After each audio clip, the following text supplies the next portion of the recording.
Ну вот такой станочек сделал.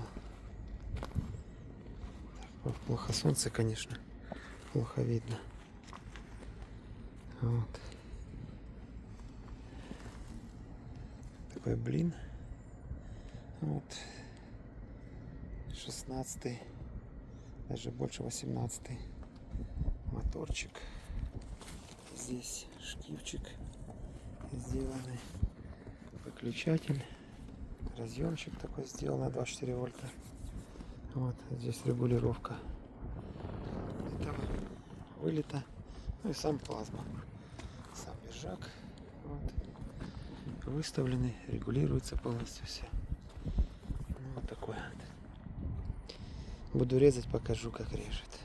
Хотя вот уже отрезанный был кусочек, вот срез его четко, идеальненько, ровно, прям без шлака, без ничего. Вот его вторая половина, тоже аккуратно все здесь. Вот маленький блинчик. И вон там блинов я настраивал, здесь куча их всяких разных нарезано. Это настройки были. Сейчас настроил уже все.